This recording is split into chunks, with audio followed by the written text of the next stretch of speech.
मार्गदर्शन अकादमी YouTube channel पे मैं अनिल मिश्र आपका एक बार फिर से बहुत बहुत स्वागत करता हूं। आप हमारे इस यूट्यूब चैनल के नए व्यूवर्स हैं, कृपया चैनल को सब्सक्राइब कर दें, लाइक कर दें, शेयर कर दें, कमेंट कर दें, घंटी बजा दें, जिससे कि हमारे द्वारा डाली जाने वाली वीडियो की नोटिफिकेशन आपको तत्काल प्राप्त हो सके। जैसा कि आपको विदित है कि इस समय संस्कृत और कला विषय का टीजीटी और कला विषय का पीजीटी और टीजीटी दोनों का इंटरव्यू चल रहा है। और इस इंटरव्यू के अवसर पर मैं विभिन्न यूट्यूब चैनल के माध्यम से देख रहा हूं कि कुछ गलत प्रश्न भी पोस्ट किए जा रहे हैं, लेकिन किसी का नाम लेना मैं उचित नहीं समझता हूं, ना किसी के प्रति मेरा द्वेष भाव है। मैं सिर्फ यही चाहता हूं कि सही प्रश्न प्रस्तुत किए जाएं। जो अभ्यर्थी सामना करके आ रहे हैं उनसे फेस टू फेस मिल करके तभी वो प्रश्न दिए जाएं, गलत प्रश्न न बताए जाएं। जो क्लिष्टता दिखाई जा रही है वैसा कुछ भी इंटरव्यू में नहीं है। इंटरव्यू में सहज भाव से सरल प्रश्न पूछे जा रहे हैं, वैसे प्रश्न जो कि अभ्यर्थी आराम से बता सकें। ऐसा नहीं कि कोई विशेष कठिनाई से युक्त प्रश्न पूछे जा रहे हैं, क्योंकि उन्हें भी पता है कि जो भी क्वालिफाई करके आया हुआ है वह अयोग्य नहीं है। निश्चित रूप से अगर 125 प्रश्न के प्रश्न पत्र को वह सॉल्व कर सकता है तो उसमें कोई दो राय नहीं है कि वह इंटरव्यू का सामना कर सकता है। तो इंटरव्यू में सिर्फ वाक परीक्षा होती है, मौखिक परीक्षा होती है। उसमें यह देखने का प्रयास किया जाता है कि संबंधित व्यक्ति से जिससे पूछा जा रहा है वह बोल पा रहा है कि नहीं, वह प्रस्तुतिकरण दे पा रहा है कि नहीं। अब उसको फ्रस्ट्रेट करने का उनका कोई मकसद नहीं होता है, कोई उद्देश्य नहीं होता है। तो आप सभी से अनुरोध है कि आप इस तरीके के प्रश्न ना पोस्ट करें, जिससे कि स्टूडेंट जो अभ्यर्थी हैं उन्हें समस्या का सामना करना पड़े। मैं आज दिनांक 26/9/2020 में जो प्रश्न टीजीटी पीजीटी में पूछे गए उनका विवरण लेकर के आया हुआ। आप हमारे इस वीडियो को अंत तक देखिएगा, जिससे कि आपको जो प्रश्न पूछे गए हैं उनके सटीक उत्तर और सही प्रश्नों का समाधान मिल सके। तो आइए शुरू करते हैं अपने इस वीडियो को और देखते हैं कि संस्कृत विषय में दिनांक 26/9/2020 और कला विषय में दिनांक 26/9/2020 को कौन कौन से प्रश्न पूछे गए और उनके उत्तर क्या हैं। देखिए, संस्कृत विषय में सबसे पहले आज पहली पाली और दूसरी पाली, दो पालियों में इंटरव्यू हो रहा है, जैसा कि आप जानते ही हैं। तो सबसे पहले आप एक सजेशन मान लें। आपने पीडीएफ फॉर्मेट में जो भी दस्तावेज दर्ज किए हैं वह आपके ऑनलाइन आवेदन जो आपने फॉर्म भरा था परीक्षा के पूर्व, उसमें जो आवेदन में आपने भरा था आप वही कार्य करके जाएं। आपने ऐसी अगर कोई गलती कर दी तो फिर आपके लिए समस्या हो जाएगी। तो आप वैसा कार्य ना करें जो आपने आवेदन में किया है। आपने हाई स्कूल का लगाया है तो वहाँ पे प्रमाण पत्र देख रहे हैं, प्रमाण पत्र आप अपने साथ में लेके जाएं। और पीडीएफ फॉर्मेट में जिनका इंटरव्यू अभी नहीं हुआ है वह भी ध्यान दें इस बात का कि पीडीएफ फॉर्मेट में पूरा कंप्लीट करके वही दस्तावेज दर्ज करें जो ऑनलाइन आवेदन में उन्होंने दिया है। देखिए, संस्कृत विषय में आज पहली पाली में 9 से 12 बजे तक की जो पाली होती है उसमें जो प्रश्न पूछे गए, पहला ही पूछा गया कर्ता कारक का सूत्र बताइए। कर्ता कारक का सूत्र बताइए। तो कर्ता कारक का सूत्र आप याद कर लीजिएगा, लिंग परिमाण वाला है ना, प्रातिपदिकार्थ लिंग परिमाण मात्रे वचन मात्रे प्रथमा, है ना। तो यह वाला सूत्र आप याद कर लीजिएगा अच्छे से। और इसके अलावा पूछा गया कि समास के कितने प्रकार होते हैं। समास के कुल 5 प्रकार होते हैं। अगर विशेष पुस्तक का नाम लेकर के पूछा जाए कि संस्कृत व्याकरण प्रवेशिका के अनुसार समास के कितने भेद होते हैं, तब आप बताइएगा कि सर समास के 4 भेद होते हैं, क्योंकि बाबूराम सक्सेना की व्याकरण प्रवेशिका में समास के केवल समास के रूप को नहीं बताया गया है। इस प्रकार से 4 ही प्रकार का समास होता है। समानाधिकरण और व्यधिकरण, यह तीसरा प्रश्न पूछा गया, समानाधिकरण और व्यधिकरण किस समास का भेद है। तो यह तत्पुरुष और बहुव्रीहि दोनों का ही भेद है। यह प्रश्न 2011 में पूछा गया था टीजीटी में, जो कि बहुत विवादित था। बाद में इस पे नंबर नहीं ही मिल पाया और बहुत से अभ्यर्थियों का नुकसान भी हो गया। एक दो प्रश्न से, एक दो नंबर से छट गए, जबकि यह स्थिति रहती थी कि वैसी स्थिति किसी के साथ आनी नहीं चाहिए। तो इन बातों का ध्यान दीजिए। जो अभ्यर्थी छट गए 2011 की भर्ती में, उन्हें इस बात का बेहद कष्ट होगा कि वो सही होते हुए भी छट गए। साथ ही एक चीज़ और ध्यान दें, आप एक श्लोक किसी भी ग्रंथ का अच्छे से जब तैयार करें, तो जैसे पूछा गया एक अभ्यर्थी से कि कोई एक श्लोक सुना दीजिए, तो कोई एक श्लोक का मतलब ये कि आपकी इच्छा पर निर्भर हो गया कि आप कौन सा श्लोक सुनाओगे। तो आप उस श्लोक को सुना दीजिए। जैसे कि मान लीजिए आपने सुना दिया, दिक्कालानाद्यनवच्छिन्नानंत चिन्मात्र मूर्ते स्वानुभूते कमानाय नमः शांताय तेजसे। यह श्लोक आपने सुनाया। अब आपको इसका अर्थ भी आना चाहिए। इसका अर्थ कंप्लीट रखिए, इसमें कौन सी विभक्ति लगी हुई है उसको कंप्लीट रखिए। इसके अलावा आपसे पूछ सकते हैं, आपने अगर पीजी बताया हुआ है, अपनी डिग्री पीजी आपने किया हुआ है, तो आपसे पूछ सकते हैं काव्य का लक्षण बताइए। तो सबसे बढ़िया है, आप देखिए एक अभ्यर्थी से पूछा गया था काव्य का लक्षण बताइए, तो काव्य का लक्षण उसने बताया वाक्यम रसात्मकम काव्यम। वाक्यम रसात्मकम काव्यम, तो कहा इसका अर्थ क्या है, तो रसात्मक वाक्य ही काव्य है।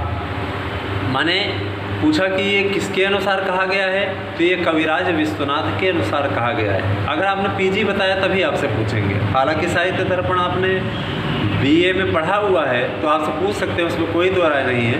साथ ही उन्होंने एक प्रश्न पूछा था कि ये बताइए बहुव्रीहि समास की परिभाषा बताइए। तो बहुव्रीहि समास की परिभाषा अगर आपको संस्कृत में याद है तो बता दीजिए, और नहीं याद है तो आप रहने दीजिए, आप हिंदी में ही बता दीजिए। तो अन्य अर्थ प्रधान बहुव्रीहि है, अन्य अर्थ की प्रधानता वाला बहुव्रीहि समास कहलाता है। इस प्रकार का प्रश्न पूछा गया। साथ ही आपसे कादम्बरी की नायिका कौन है, यह प्रश्न आज की तारीख में पूछा गया 26/9/2020 को। इसके अलावा पूछा गया कि महाश्वेता किस ग्रंथ की प्रमुख पात्र है, तो महाश्वेता कादम्बरी की सखी थी। वह निश्चित रूप से कादम्बरी नामक ग्रंथ की कथामुखम की पात्र है। कथामुखम से ही आरंभ होता है कादम्बरी।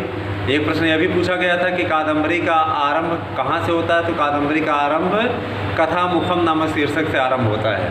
सबसे पहले किसका कादम्बरी वर्णन है, तो सबसे पहले तीनों देवताओं का वर्णन है मंगलाचरण। मंगलाचरण कुल कितने श्लोक हैं कादम्बरी के, तो 20 श्लोक हैं। ठीक है, यह प्रश्न आज की तारीख पूछा गया पहली पाली में और दूसरी पाली में।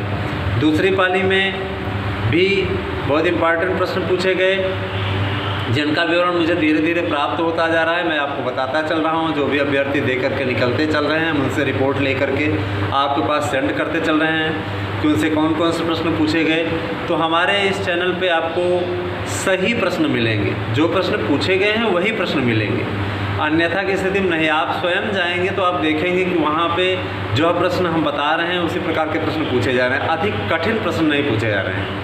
ठीक है, इसके अलावा पूछा गया काव्य का प्रयोजन बताइए।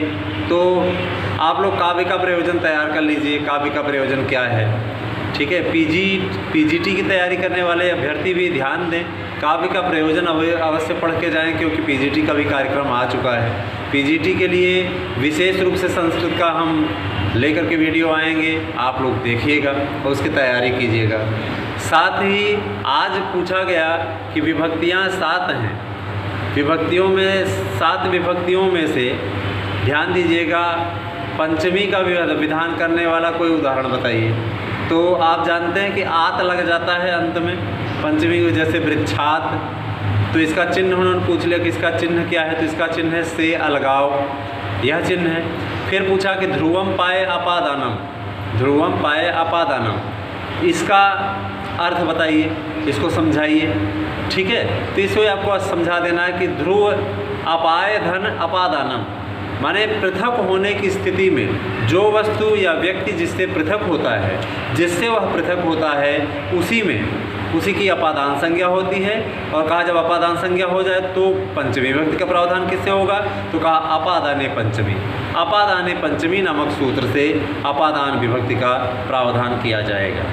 इसके अलावा एक प्रश्न बहुत अच्छा पूछा गया था, ध्वन्यालोक के रचनाकार कौन है। तो ध्वन्यालोक आनंदवर्धन जी की कृति है। ध्वन्यालोक। हाँ, तो ध्वन्यालोक की रचनाकार कौन है?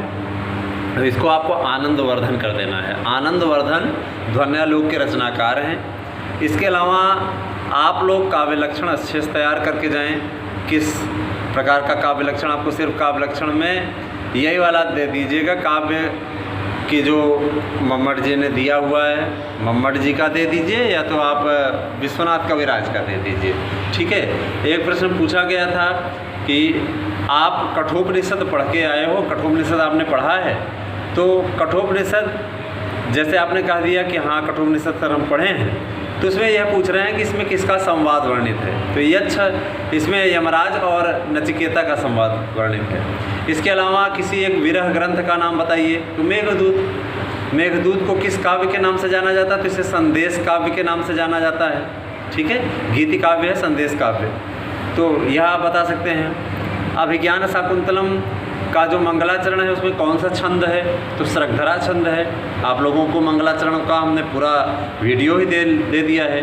तो आज की तारीख में संस्कृत विषय से संबंधित जो प्रश्न पूछे गए उनका विवरण मैंने आपके सामने प्रस्तुत कर दिया है। अब आप कला विषय का देखें कि आज कला विषय में क्या पूछा गया। आप अपनी पेंटिंग अपने साथ लेकर के जाइए। पेंटिंग अपने साथ में लेकर के जाइए, क्योंकि वहाँ पे आपको पेंटिंग दिखाने के लिए कह सकते हैं कि कोई एक पेंटिंग हमें दिखाइए। या आप चलिए ऐसा करिए कि आप थोड़ा सा यहाँ पे गुलाब का चित्र बना करके दिखा दीजिए, तो आपको मार्कर पकड़ा देंगे, आपको बना करके दिखाना पड़ेगा। इसके अलावा जल पोस्टल रंगों का क्या महत्व है? यह प्रश्न आज की तारीख में पूछा गया। जल पोस्टल रंग किस प्रकार से सजीवता को प्रकट करते हैं? पेंटिंग जब आप करेंगे तो आपको सबसे अच्छी पेंटिंग किसकी अच्छी लगती है? मतलब कोई किसी 2 प्रसिद्ध चित्रकारों के नाम बताइए। मुग़ल कालीन पूछ लें तो इसको आप अपने कला के इतिहास से पढ़ लीजिएगा। ठीक है। नागर शैली की कोई 2 विशेषताएं बताइए। ठीक है। मूर्ति कला से आप क्या समझते हैं? मूर्ति कला का कोई 2 उदाहरण बताइए। प्रसिद्ध मूर्तियों का स्थान, मूर्तियों की नगरी किसे कहा जाता है? ठीक है। और मंदिरों का शहर किसे कहा जाता है? खजुराहो है मंदिरों का शहर।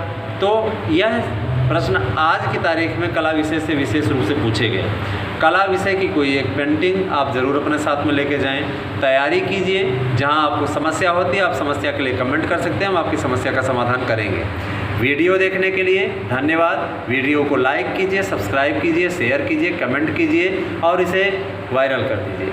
मुझे पूर्ण विश्वास है कि आपको वीडियो अच्छा लगा होगा, तो लाइक करके लाइक का बटन दबा दीजिए। आप सभी का वीडियो देखने के लिए बहुत बहुत धन्यवाद।